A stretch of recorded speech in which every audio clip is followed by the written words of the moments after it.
Bonjour amis vampires de Montréal, bienvenue dans cette toute première vidéo sur les prologues de Vampire la Mascarade Chapters. Alors ces prologues, on commence avec Aren Conway du clan Gangrel, c'est la toute première à passer pour nous apprendre les règles et j'en attends beaucoup de ces prologues parce que si c'est bien fichu, et là je m'en réfère aux mâchoires du lion, Gloomhaven, les mâchoires du lion, où il y avait 5 scénarios, 5 ou 6 scénarios d'introduction qui vraiment présentaient très bien les règles. C'était très fluide, même si je connaissais déjà les règles du gros Gloomhaven.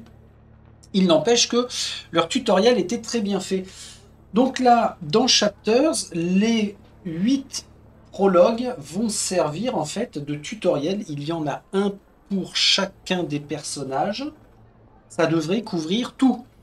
Les investigations, les interactions, les événements, les combats. D'ailleurs, on commence avec Aren Conway par les combats. Donc, avant de démarrer, j'ai pris quoi?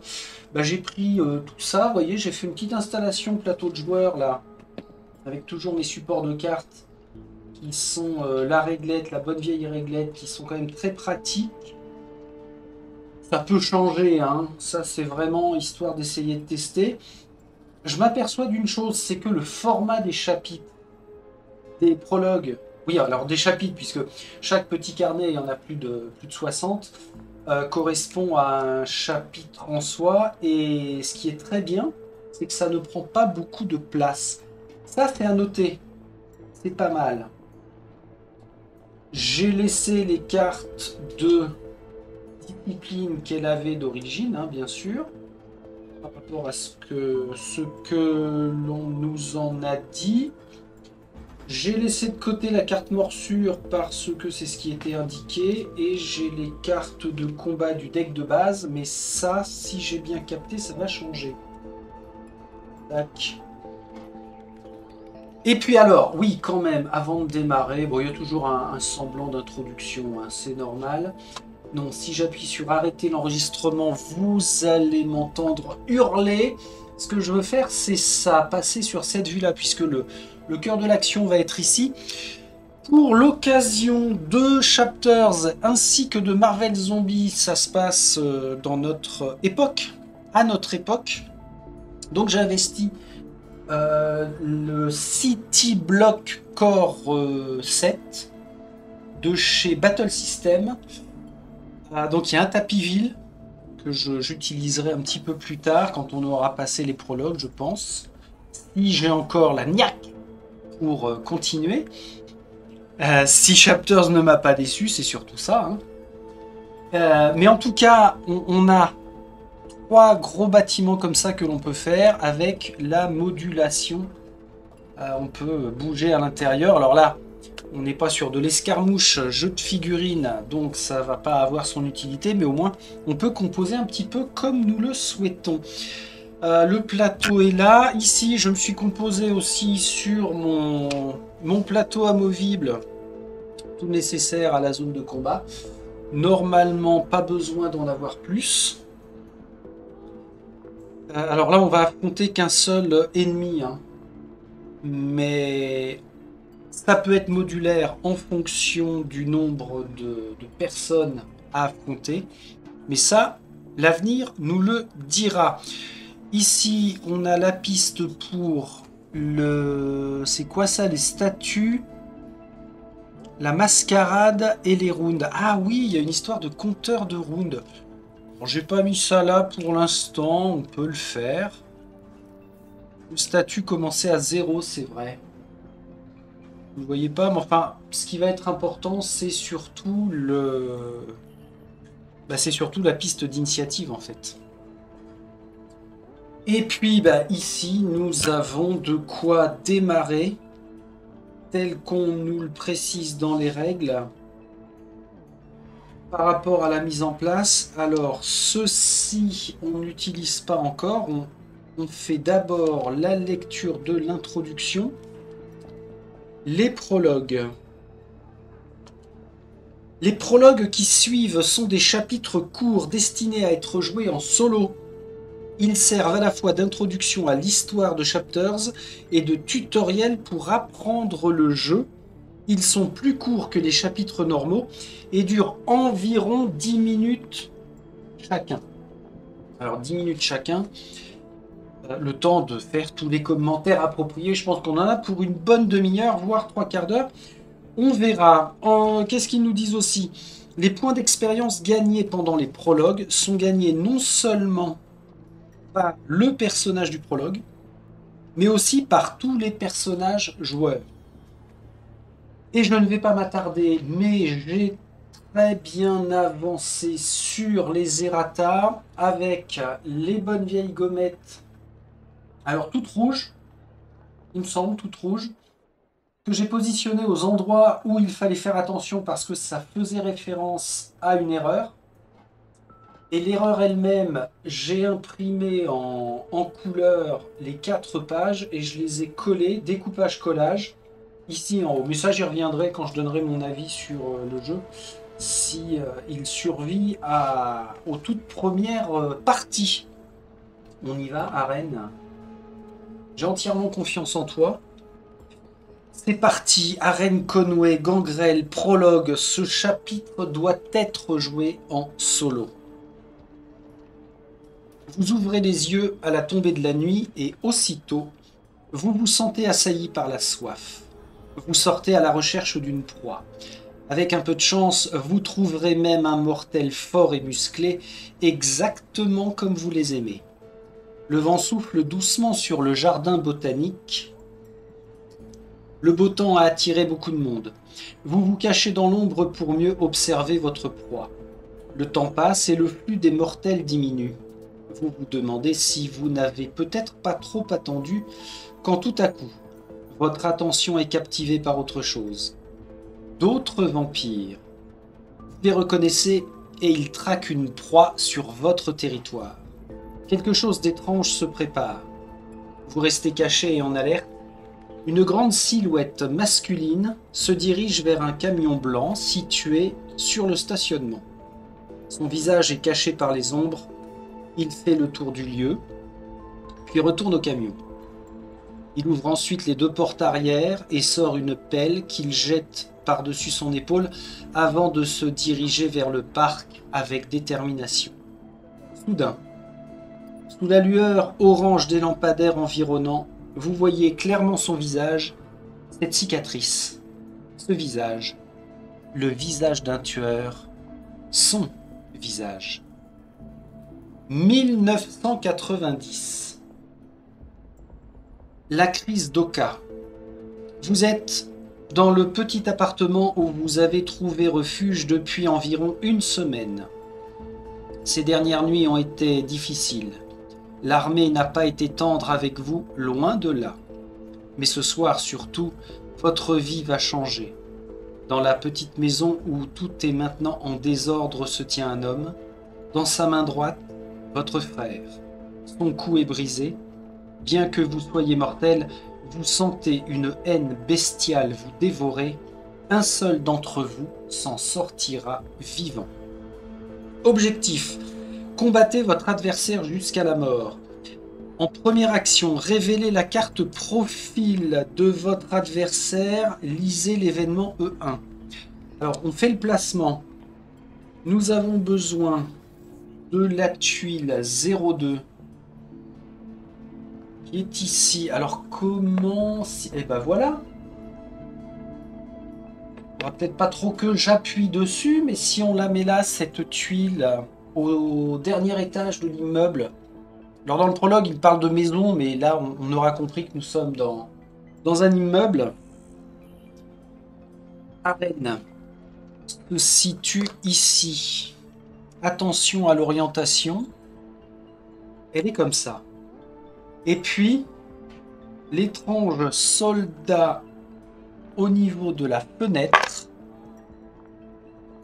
ici, il est orienté de ce côté. Voilà la scène où va se dérouler notre prologue.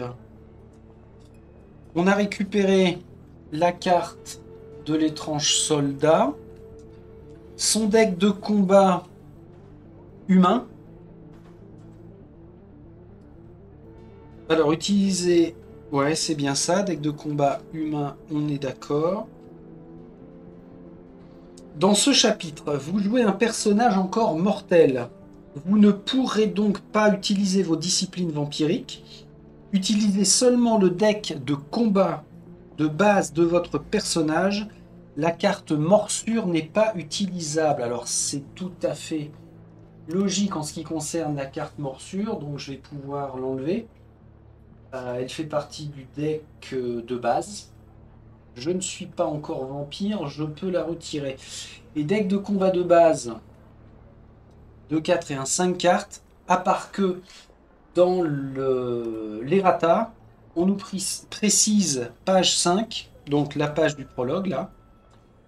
La note du bas indique qu'il ne faut utiliser que les cartes de combat de base du personnage, mais vous pouvez utiliser toutes les cartes de combat disponibles pour arène, comme le montre le tableau dans le livret. Donc ça, on y reviendra quand ils font référence au livret. Je suppose que c'est le livret du prologue.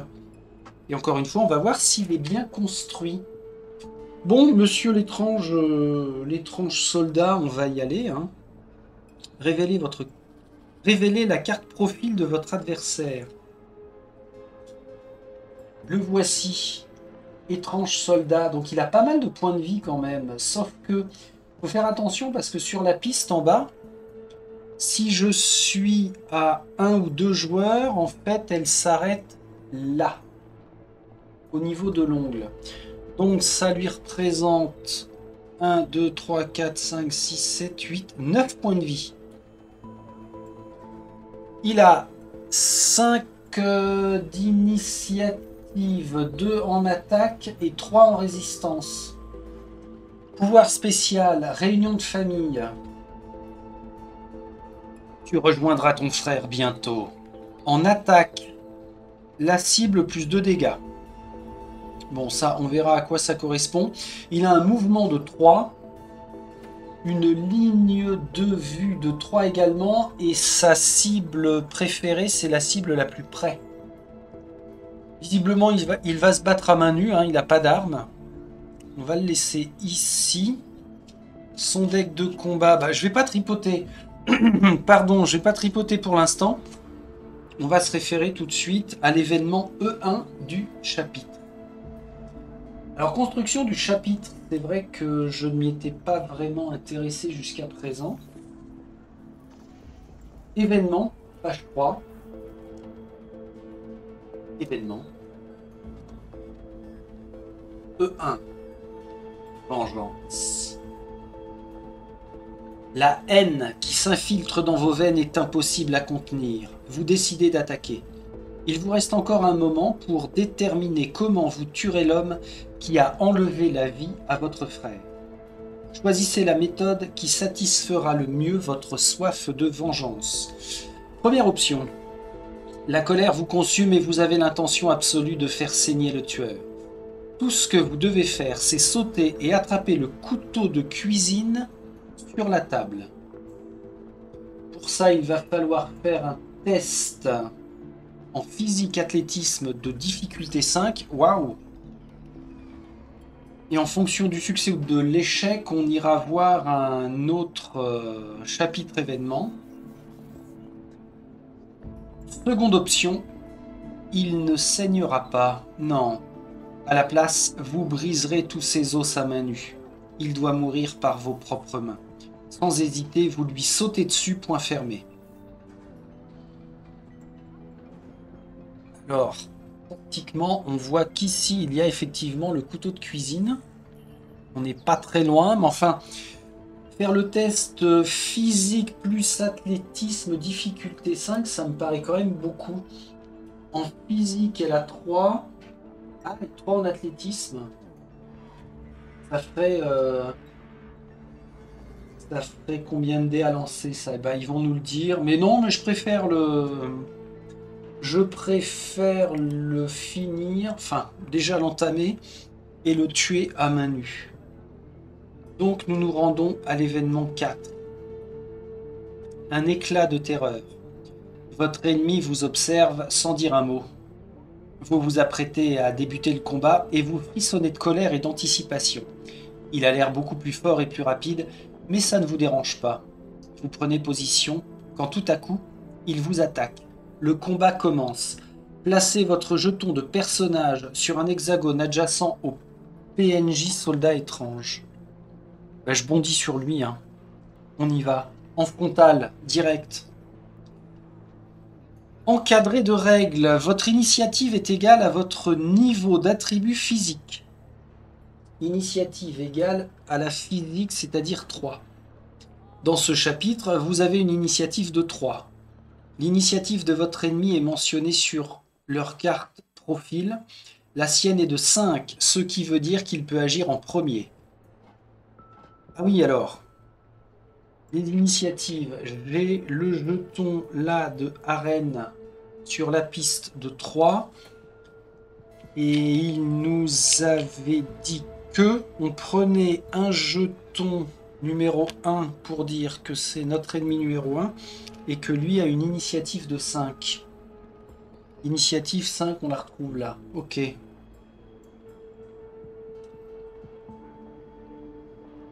Ça veut dire qu'il peut agir en premier, oui.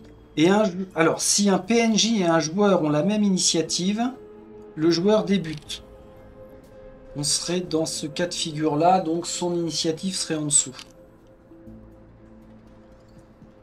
La carte de profil de l'ennemi indique son initiative, son attaque et son niveau de résistance.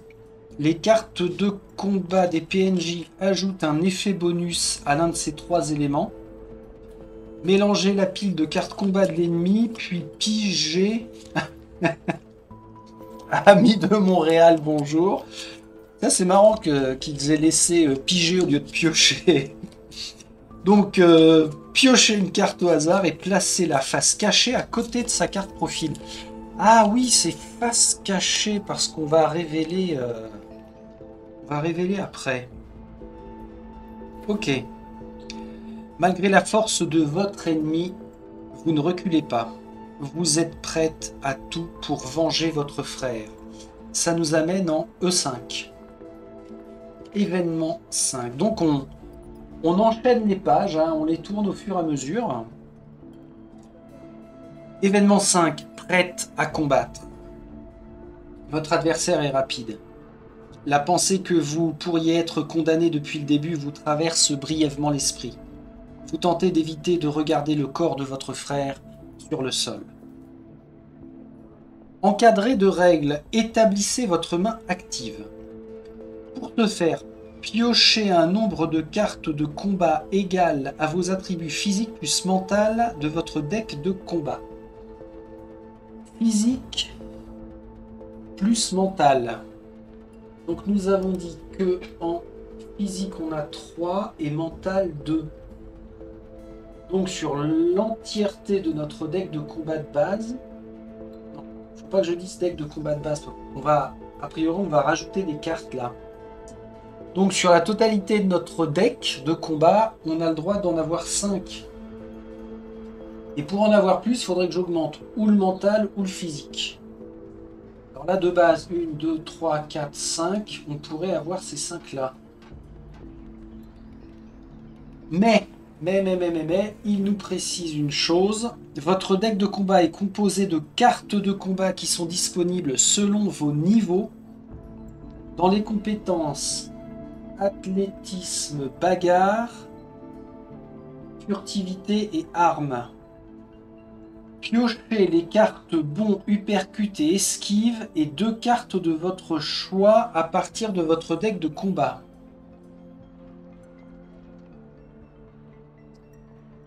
Ah, d'accord. Donc, ça veut dire que là, et ça c'est effectivement mentionné dans la règle par rapport à toutes les cartes. Ah non, pardon, ça c'est discipline. Concentration, Friedrich, concentration par rapport à toutes les cartes. On va en rajouter. Souvenez-vous que vous ne pouvez pas utiliser la carte morsure durant ce prologue puisque votre personnage est encore humaine. Voici la liste des cartes qui sont disponibles et le niveau auquel vous pouvez les utiliser. Alors, coup de poing, balayage, garde, tailladé, criblé, celle-ci, c'est ce petit tas-là. Et on a le droit au niveau 1 à coup de pied haut, uppercut, crochet, tir franc, coup perforant. Waouh, waouh, waouh, waouh! Bagarre. Alors est-ce que... Ah oui, c'est ça, bagarre, coup de pied haut, uppercut, crochet. Coup de pied haut, uppercut, crochet. Alors il y en a pas mal, hein, ce qui peut permettre de faire quand même pas mal de combinaisons. Uppercut, coup de pied haut, uppercut et crochet. D'accord. Alors après, tir franc, coup perforant. Furtivité, ça peut pas être... Ah non, c'est arme, c'est bien indiqué. Athlétisme, arme. Deck arme et c'est indiqué là. Donc on prend tir franc et coup perforant. Bon, pour l'instant, j'ai pas d'arme, hein, donc coup perforant et tir franc, ok. Et puis enfin, alors athlétisme, je prends rien. Au niveau 2, en bagarre, je prends hippon. Ah oui, alors j'ai vu passer ça. Hippon. Ensuite, en athlétisme, niveau 2, furtivité, athlétisme 2. On prend esquive et bon. Ah bon. Ah bon. Esquive. Ah bah c'est cool, ça fait un bon petit deck de départ ça. Et au niveau 3, Arène a le droit d'utiliser clé de bras et brise-crâne. Clé de bras et brise-crâne. Ouais, c'est cool. Le temps est venu de vous battre. Allez en E6. Sauf que on nous a dit que j'ai le droit seulement à 5 cartes. Piocher bon, uppercut et esquive. Bon, uppercut et esquive. Ça vire. Bon, uppercut, esquive. Pont et coup de pied haut, visiblement, on ne va pas les utiliser dans ce combat-là. Ça m'en fait 3. Et 2 cartes de votre choix à partir de votre deck de combat. Coup de poing, bim, pleine face, la garde. Tailladé, je peux pas puisque j'ai pas d'arme de corps à corps, j'ai pas pris de couteau. Criblé, c'est une arme, je ne peux pas. Ah, un petit balayage, ça peut être sympa ça. Isha. Balayage et coup de poing. J'ai pas de garde. J'avais une esquive là. Ouais, j'ai une esquive. Allez, on va tenter comme ça. On verra. On verra, on verra. Venez là, petite carte. Oups. Attention, Friedrich. Bon, et puis alors après, on va voir pour les valeurs qui sont en bas à droite. Hein. Ça, c'est par rapport au test. Donc moi, je peux tenter de le maraver avec ça au démarrage. Événement 6. Choisissez votre stratégie. Il existe 3 cartes de combat. L'attaque, la défense et mixte. Mixte. Attaque, mixte, défense. Ok. Pour commencer, jouez la carte combat bon. Bon. De votre main active et placez-la à côté de votre plateau de personnage. Ouais.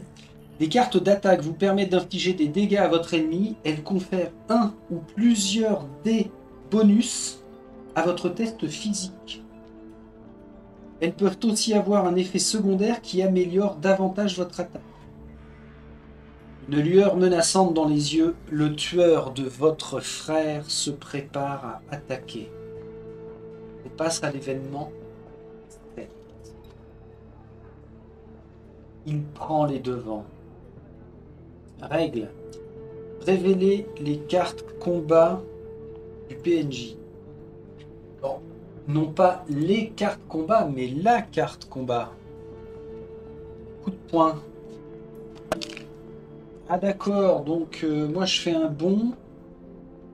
Ah ouais, je fais un bond d'ici à ici pour le rejoindre. C'est pour ça qu'ils nous ont dit de déplacer notre figurine.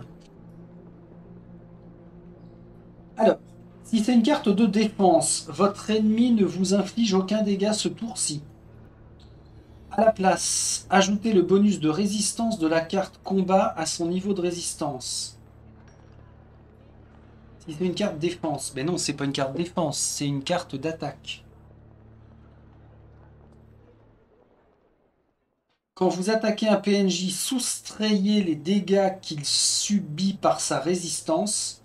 Cependant, si c'est une carte d'attaque, ajoutez le bonus d'attaque à son niveau d'attaque comme indiqué sur sa carte de profil. En attaque, il a 2. En attaque, il a 2.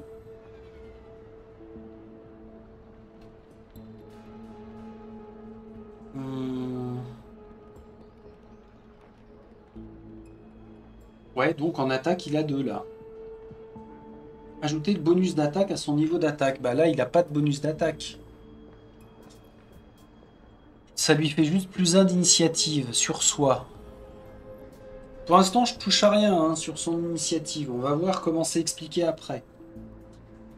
Par contre, en termes de règles, puisque vous avez placé une carte d'attaque face cachée, vous ne pouvez pas vous défendre contre son attaque. Et oui, moi, ma carte, c'est bon.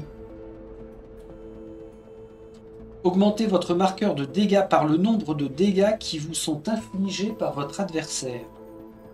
Déplacez le jeton d'initiative de votre ennemi à la droite du compteur d'initiative. Son tour est maintenant terminé. Donc il me fait 2 d'attaque, 2 dégâts. Direct. Je ne jette pas de dés en ce qui concerne ce que je subis. En dégâts, je suis à 2.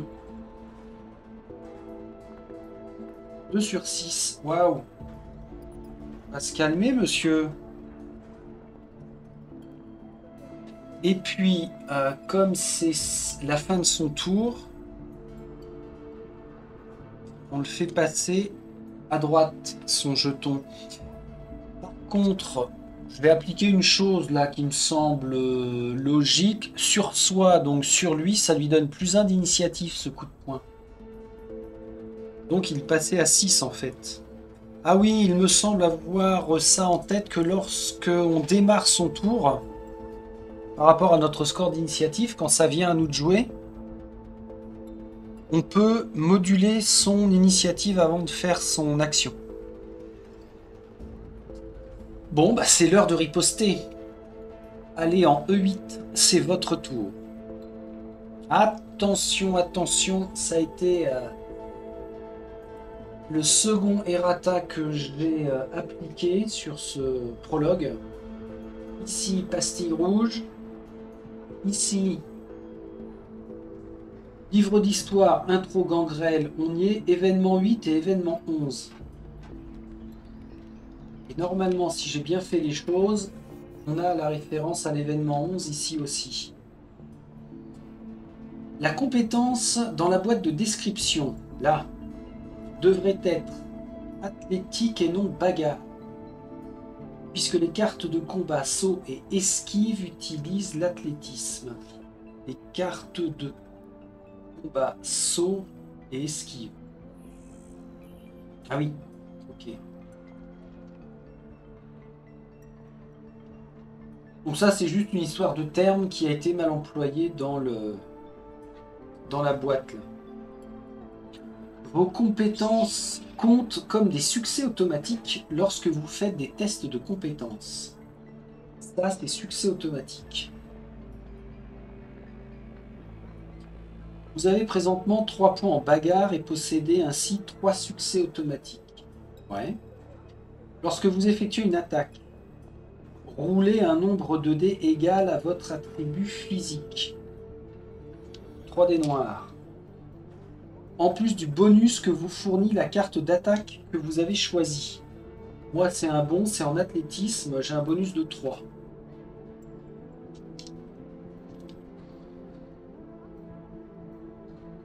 Comptabilisez le résultat, succès des dés plus les succès automatiques des compétences.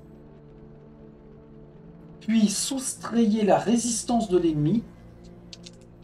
Alors, ce nombre final correspond aux dégâts que vous infligez. Appliquez les dégâts à la barre de dégâts sur sa carte de profil. Une fois votre attaque terminée, défaussez votre carte d'attaque. Pour finir, déplacez votre jeton d'initiative. Le round est maintenant terminé. Un round est considéré terminé une fois que tous les joueurs et PNJ ont complété leur tour. Replacez tous les jetons à gauche du compteur d'initiative. C'est parti, on y va, je te frappe, je te tape, je te fais mal. Alors tous ces dés là, pour l'instant, je n'en ai pas besoin, puisque mon maximum de dés à lancer ne sera que de 3. Je bug sur le fait que je ne sais plus à chaque fois quels sont les succès automatiques, et là c'est très très bien expliqué. Bon, après ça viendra avec la pratique, mais tiens, je suis en train de penser une chose. Mais, les gommettes qui vont bien, je vais faire ça tout de suite pour le fun, pour le plaisir, c'est en direct. Ici, ça me rappellera que ce sont les succès automatiques. Donc, athlétisme 3, je jette ces 3 dés là. Pour faire Zombie, un succès. Il me fait 4 succès. Mais en résistance... Hein? Il a 3 fumier, va, je lui fais qu'un dégât. Alors ça commence là. Il se prend 1. J'ai avancé son compteur que de 1. Eh mais j'ai pas fait grand chose là, arène. J'ai joué. On vient ici. Ils n'ont pas évoqué le fait d'avoir l'application de +1 en initiative sur lui-même par rapport à sa carte de combat. Le round est fini. J'ai pas à fixer ça, hein. Tout ça j'ai pas à fixer. Parce que en manipulation c'est carrément chiant, ça arrêtait pas de bouger. Donc la bonne vieille pâte à fixe. Et petite astuce, tant que j'y suis, tant qu'on y est, que l'on découvre, j'ai mis un... Alors ça se voit légèrement.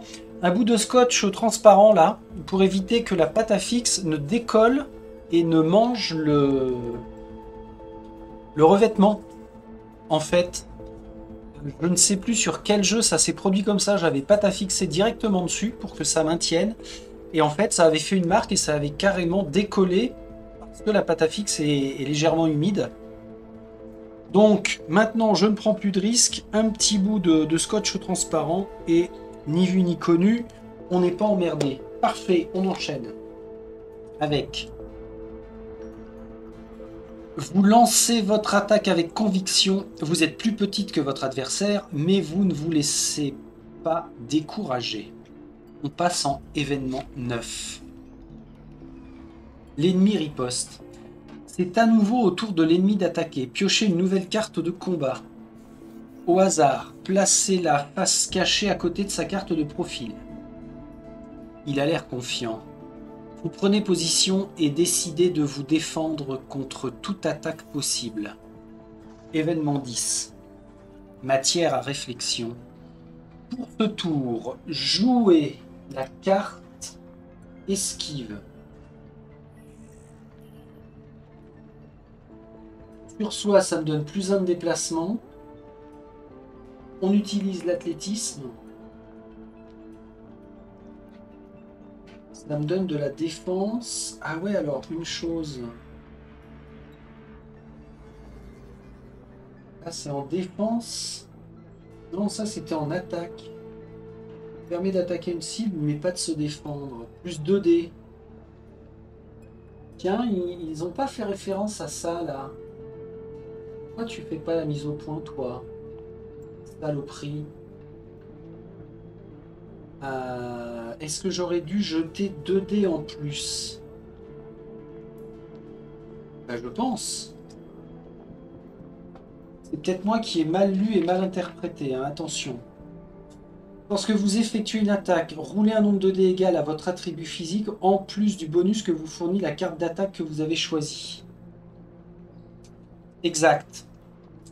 J'aurais dû lancer 2 dés de plus pour faire un succès supplémentaire. Donc, je peux lui attribuer un point de dégâts en plus. 1, 2, 3, 4, 5, 6, 7. Purée, il y en reste 7 à moi tout seul. À moi toute seule plutôt. Ok, reprenons à notre matière à réflexion. Donc là, on va jouer esquive. Les cartes de défense comme esquive réduisent les dégâts qui vous sont infligés par vos ennemis. Ce bonus vous aide à gagner un dé de plus. Non, 2 dés de plus. Un dé ou plus. Et les ajouter à votre test de physique. Sauf que... oui, c'est ça, les ajouter à votre test de physique. Donc je vais gagner 2 dés en défense. Ouais, c'est pour ça que j'ai morflé tous les dégâts, parce que c'était pas une carte de défense. C'est logique. En le disant, c'est logique. Hein. Occasionnellement, les cartes de défense auront aussi un effet secondaire, comme les cartes d'attaque. Voilà, ma carte d'attaque, il y avait déplacement plus 1 et plus 1 d'initiative que je n'ai pas appliqué. À se rappeler après, à voir vraiment dans le détail des règles, ça me paraissait être relativement bien décrit. Quand on les a vus, est-ce que le plus 1 en initiative, c'est pour tout le reste du combat ou pas?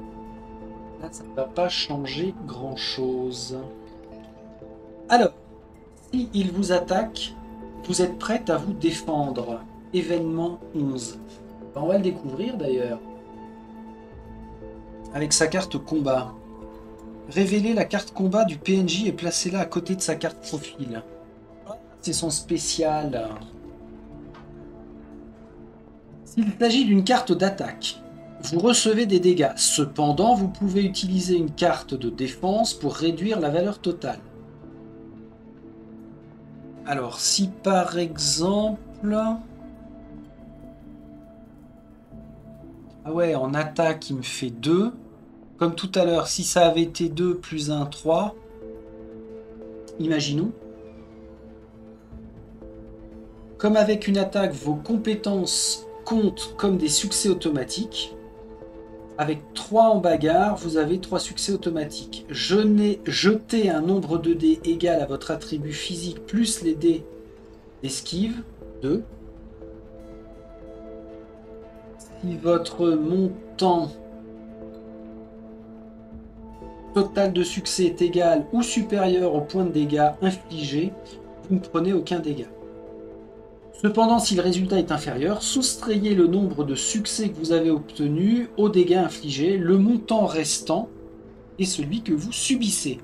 Ajustez votre marqueur de dégâts en conséquence. Alors, avant d'aller plus loin, je dis que dans le cas où il nous ferait 3 de dégâts, grâce à mon esquive, j'ai 5 dés en défense.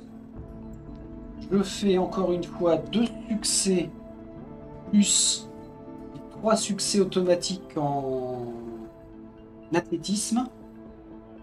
Je ne prendrai aucun dégât. Très bien. Ensuite,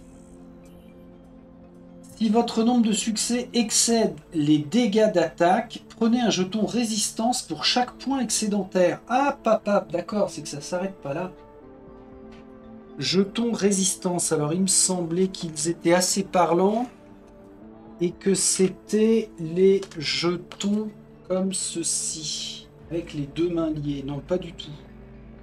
Mais non, ça peut pas être les mains liées, crétin.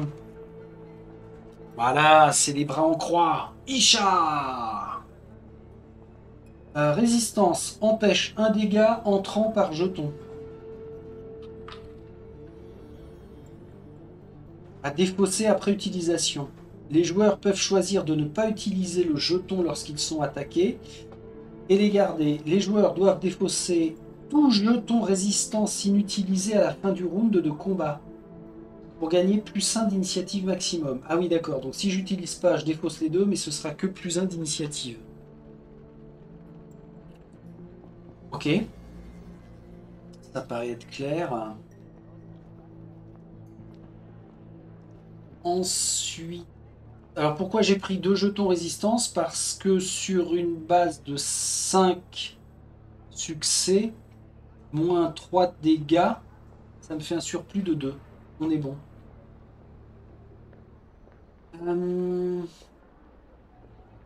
Vous pouvez défausser un jeton résistance pour réduire les dégâts de 1. À la fin du round, on les défausse tous et on gagne un bonus de +1 à l'initiative. Ok.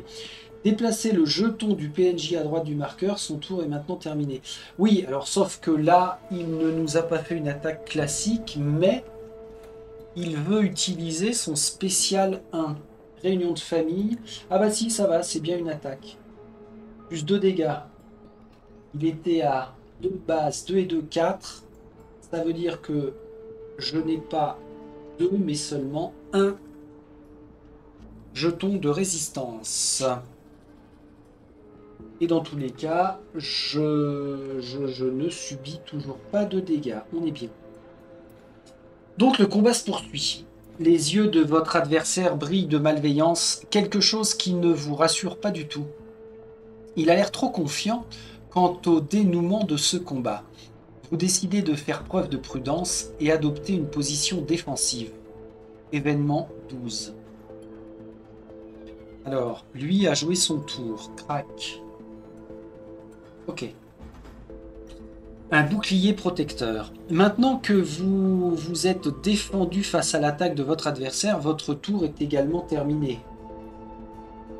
Eh oui, moi c'était une carte de défense.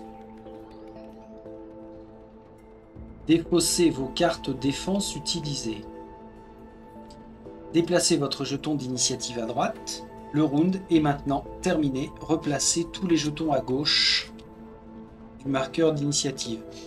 Je conserve le doute sur le fait qu'il conserve son initiative à 6. Ceci dit, combat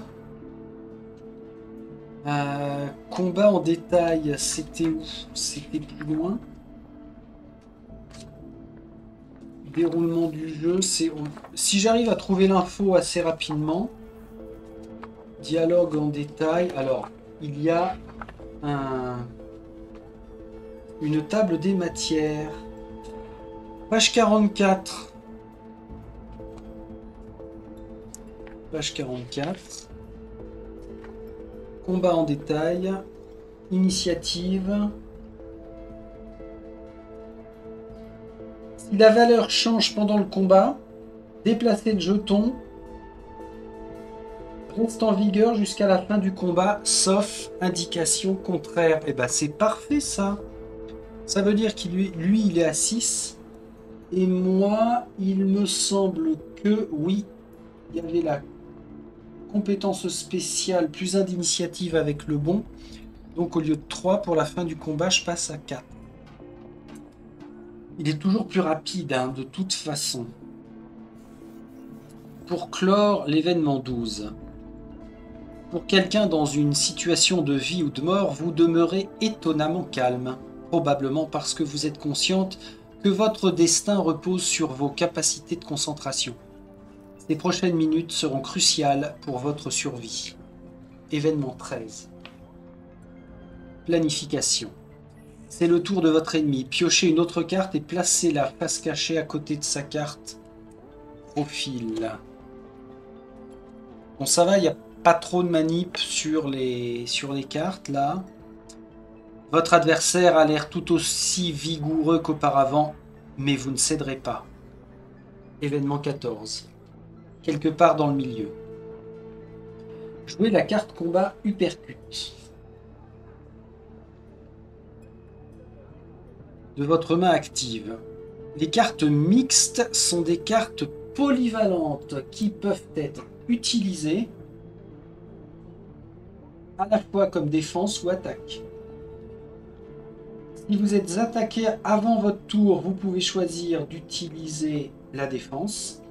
À l'inverse, à votre tour, vous pouvez utiliser la carte comme une attaque, si elle est encore dispo. Ou la garder comme une carte de défense pour vous défendre contre un PNJ qui joue après vous. Si je l'utilise en attaque, ça fait plus 1 dé. Si je l'utilise en défense, ça fait malheureusement plus 0 dé. Cible, moins 1 d'initiative. Ah d'accord. En fonction de ce qu'on va utiliser, on peut lui réduire son initiative aussi. Bonne nouvelle ça. Alors, comme il joue avant nous, on va savoir comment gérer l'uppercut. Ensuite, vous n'êtes pas sûr de ce que vous devriez faire ensuite. Attaquer ou vous défendre. Peut-être que la meilleure stratégie est simplement d'attendre et de voir ce que votre adversaire va faire avant de déclencher quoi que ce soit. Événement 15. Nouvel assaut. Révélez la carte de combat. Ah, il fait une défense. Zut. Il fait une défense. Ici même, il se met en garde. Ah ah. Si c'est une carte d'attaque, vous devez décider d'utiliser votre carte combat mixte comme en défense ou de la garder pour une prochaine attaque. Choisissez sagement et résolvez l'attaque en conséquence. Lors de votre tour, si vous avez gardé votre carte pour attaquer, jetez les dés, additionnez les succès, défaussez la carte combat, mettez fin à votre tour, déplacez votre jeton à droite du marqueur d'initiative. Alors, s'il se met en garde, sur lui-même, ça lui fait plus 1 en résistance. Il passe à 4 de résistance pour ce round-là. Allez, on va compter sur notre technique de combat de l'uppercut. Il finit son tour. On passe à nous-mêmes en faisant succès automatique 3, j'ai 3 de base, plus mon uppercut qui donne 1 dé, ça fait 4. Je lui réduis l'initiative, il passe à 5. Je jette pour obtenir au moins 4 succès parce qu'il s'est mis en garde. Oh 1, 2, 3. Alors je l'ai dit que automatiquement en bagarre j'ai 3. 3 et 3, 6. Il se prend 2 dégâts. 1, 2. Wow 1, 2, 3, 4. Encore 5 points à lui faire. À chameau.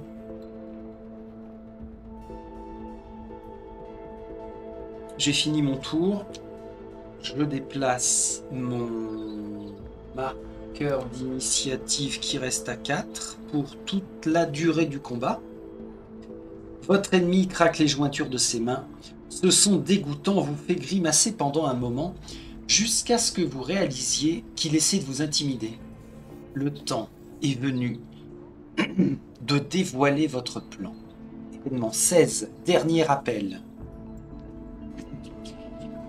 Ah oui, et là, on arrive en fait sur la fin du prologue. C'est à nouveau votre tour. Lors des tours précédents, vous n'avez utilisé que des cartes de combat comme indiqué. Mais prenez note que les options suivantes sont possibles lors de votre tour. Faites un mouvement qui est égal à athlétisme plus 1. Donc là, ce sera un mouvement de 4. Utilisez le sang. Permet de réparer des dégâts. Faire une puissance de sang ou utiliser une discipline. Notez que dans ce prologue, exceptionnellement, vous n'avez pas accès à cette fonctionnalité, considérant que vous n'avez pas encore été étreinte. On peut aussi faire une action comme utiliser un objet, prendre ou donner un objet à quelqu'un d'adjacent, utiliser une carte de combat, utiliser des points de volonté ou ne rien faire. Vous avez utilisé les différentes techniques qui sont à votre disposition, mais votre ennemi demeure fort et difficile à battre. Vous serrez les dents, envahi par la rage.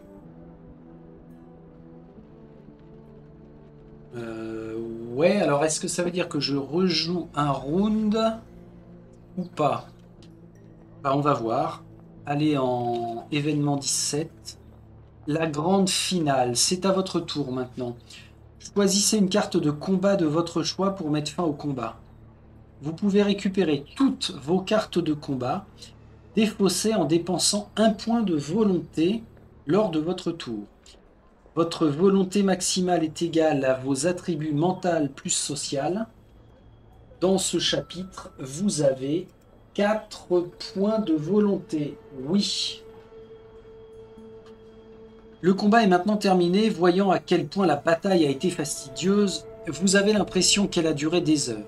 Vous êtes épuisé. Vous avez toutefois suffisamment de colère en vous pour lancer un regard méprisant à votre adversaire. Si vous perdez, allez en événement 19. Si le marqueur du soldat étrange est de 8 ou plus, allez en événement 18. Donc là, ça veut dire que je peux enchaîner le combat. Zut. Je peux enchaîner le combat normalement. Il me reste un balayage et un coup de poing. J'ai bien envie de lui faire un balayage, moi. C'est une carte mixte. Utilisation de bagarre. Donc, 3 succès automatiques. Je vais lui provoquer un ralentissement. Bon bah j'y vais, hein, j'enchaîne. Ça veut dire que je place ici sa carte de combat. Je pose le balayage. C'est à lui de jouer. Il faut que les jetons là reviennent à gauche. C'est à lui de jouer. Il fait un coup de pied. Il va me faire plus un dégât. Alors attention, hein, en fonction des cartes, il faut appliquer qu'il va cibler. Mais par contre, ça vient contredire sa carte de profil. Mais je crois qu'il y a une règle, hein, par rapport à ça. Là, pour l'instant, de toute façon, il n'y a pas d'ambiguïté. C'est sur moi. Donc, plus un dégât. En attaque, il a 2. 2 et 1, 3. 2 et 1, 3. Si j'utilise en défense, je n'aurai pas de dés supplémentaires. Non, non, mais je préfère lui faire un balayage. Je vais morfler. Je décide de morfler. Alors, comment que ça se passe déjà? On a dit que de base, il me fait 3 dégâts. Là, il faut que je reprenne la règle. Le combat se poursuit. C'est votre tour. Il prend les devants.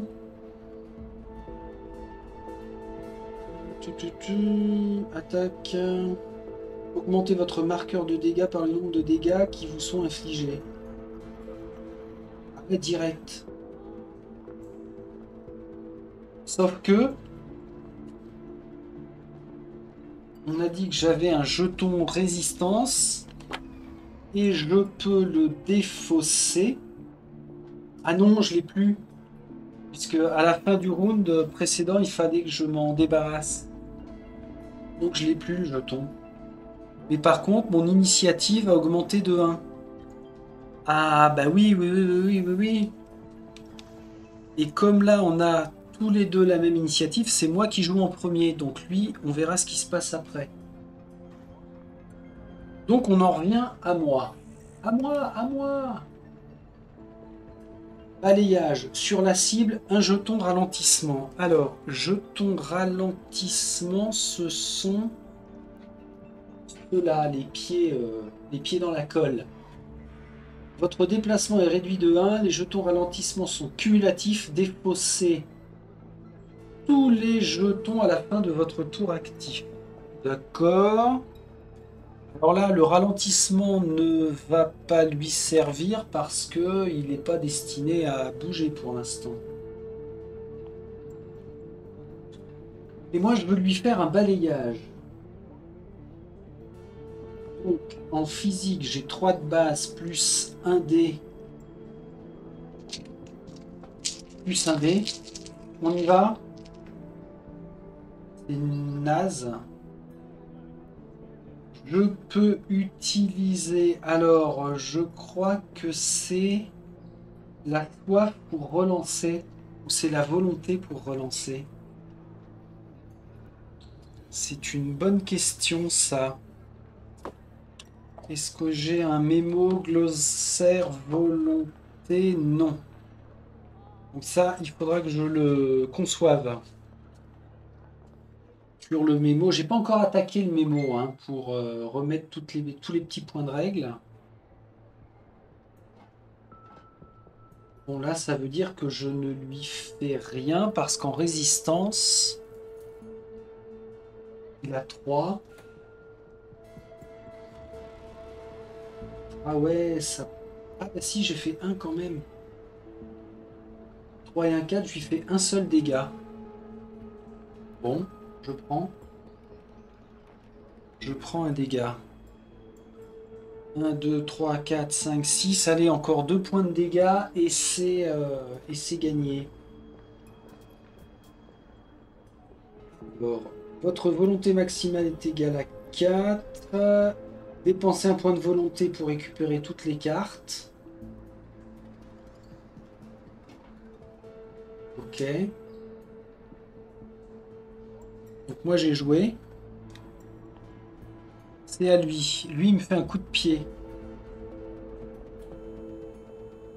Alors c'est important de se rappeler la façon dont on a utilisé ça, hein, bien sûr. Ah, il me fait un coup de pied. Et je prends 3. Aïe aïe aïe aïe aïe. Aïe aïe aïe aïe. Là, il est temps de regarder ce qui va m'apporter le plus de dés supplémentaires. Plus 1, plus 1. Rien, plus 2 en attaque. Un bon.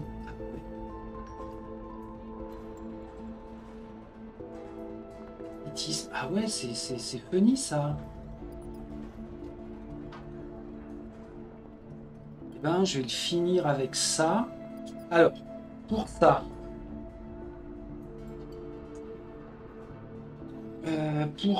pour ça, je dois dépenser, on a dit, utiliser des points de volonté.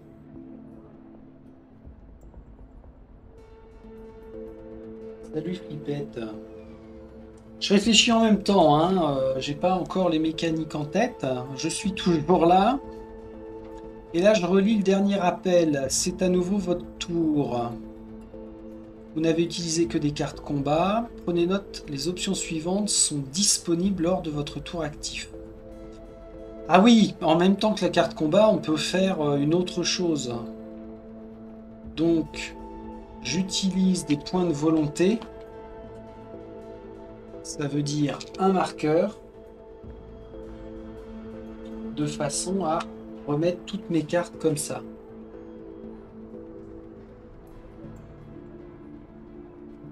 J'en reviens là.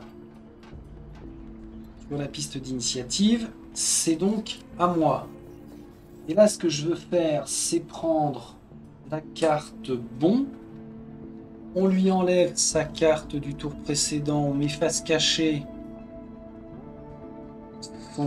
sa nouvelle carte. Ouais. Et ça veut dire que c'est moi qui commence avec une initiative de 5.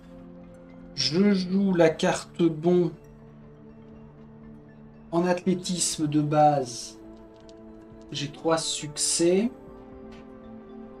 Je jette 3 dés plus 2 grâce au bon qui me fait le bonus de 2. Sur moi-même, ça me donne un déplacement, plus 1 en déplacement et plus 1 en initiative. Mon initiative passe à 6 pour tout le reste du combat. Donc, je n'ai plus qu'à jeter les dés pour passer sa résistance de 3, à moins que il fasse de la protection, mais pas du tout. Il fera plus de dégâts. Donc c'est maintenant ou jamais où je dois l'étaler. Je dois lui mettre une tolasse. Alors, 3 succès automatiques et je jette 5 dés. Non, c'est pas possible.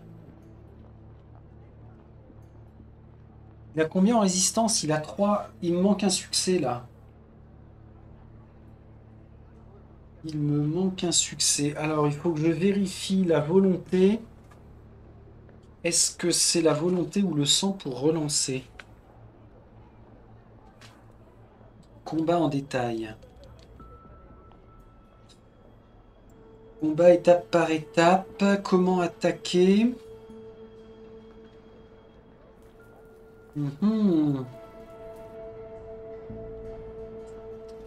Alors, résistance, déterminer les dégâts. Comment se défendre? Est-ce qu'il y a la règle, les invocations? Bon, je ne la trouve pas facilement, la règle qui dit que l'on a le droit de relancer des dés. Il suffit d'aller voir sur le descriptif des cartes personnages, volonté. La volonté représente la capacité à se concentrer. Utilisez un point de volonté pour relancer jusqu'à 3 dés noirs après un test de compétence. Ben voilà. Tout bêtement.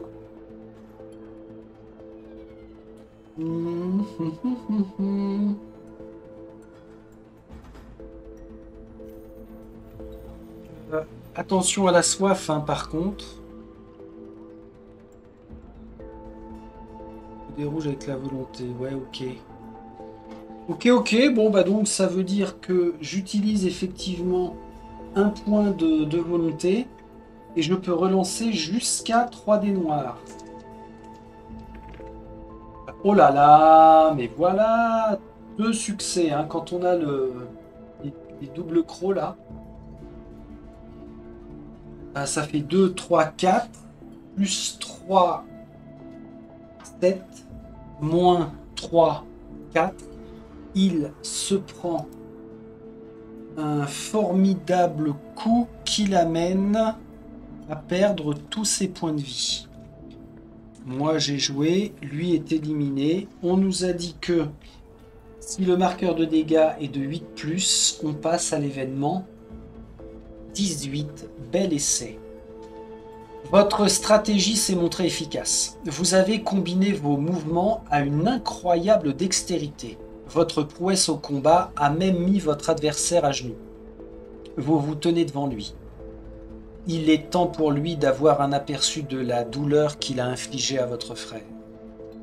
Gagnez 1 point d'expérience chacun. Horrifié, vous voyez sa chair muter et ses blessures se fermer une par une. Il se lève et vous regarde avec un sourire sadique. Bel essai, pétasse. La récré est terminée maintenant. C'est l'heure de mourir. Avant que vous ne puissiez réagir, il s'élance vers vous et plante la lame de sa machette profondément dans votre torse. Vous criez d'agonie et vous vous effondrez immédiatement. Votre vision commence à se brouiller et vous sentez le souffle de la vie vous quitter lentement. Puis, une agonie différente à l'idée de ne pas avoir vengé votre frère. Votre ennemi vous donne un coup de pied, une dernière fois pour s'assurer que vous ne vous relèverez pas. Vous ne sentez plus la douleur. Enfin, il s'en va, vous abandonnant à votre destin tragique. Fin du prologue Gangrel. Vous pouvez lire la conclusion au verso de la page d'introduction du prologue dans le livre d'histoire. Et l'autre page, si on avait échoué... Ah non, on va pas marquer ici, il y a trop de lumière. On va le marquer ici. Ça se serait appelé sans issue et c'est si on avait échoué au combat. Bon là, le résultat est le même. Donc on a gagné un point d'XP pour l'ensemble de la coterie. Et on va lire la fin du prologue. Donc la conclusion qui se trouve dans le livre d'histoire. Conclusion, Gangrel, prologue. Vous êtes morte cette nuit. Il vous a laissé agoniser dans votre propre sang. Vous avez senti votre vie vous quitter peu à peu, le cadavre de votre frère gisant juste à côté de vous. Soudain, une puanteur animale a envahi l'air et vos narines. Peu de temps après, la silhouette d'un mystérieux inconnu s'est penchée au-dessus de vous. Tu t'es bien battu.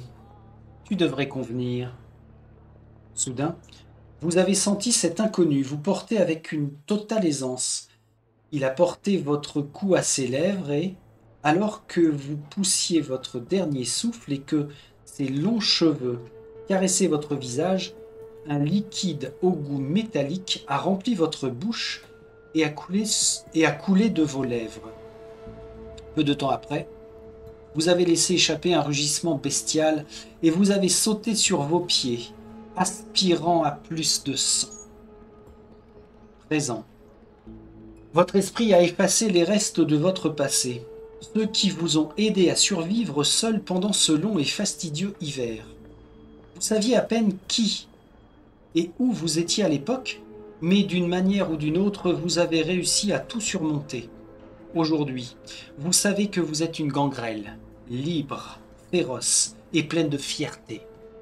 Ce soir, le meurtrier de votre frère a pénétré sur le territoire de votre sire, vous donnant une autre chance de demander justice pour sa mort.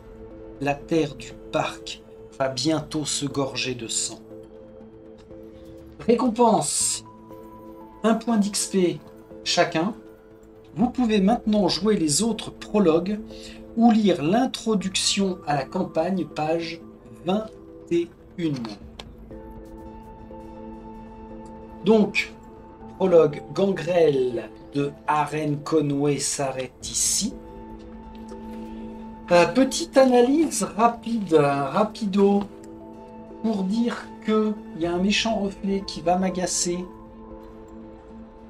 Est-ce que on fait ça ou pas du tout? On vire ça alors. Voilà, tout bêtement. Donc ce prologue là, la façon dont c'est construit, franchement c'est bien. C'est bien, ça vient nous donner un aperçu sur la façon de gérer le combat entre l'initiative, le choix de la carte, où j'attaque, où je me défends. On découvre ce que fait l'adversaire. Plus il y aura d'adversaires, plus il va falloir gérer la piste d'initiative correctement, mais ça ne me paraît pas être délirant. Plus on va avancer dans le jeu, plus on va pouvoir utiliser aussi nos cartes de discipline. On a nos succès automatiques, ok.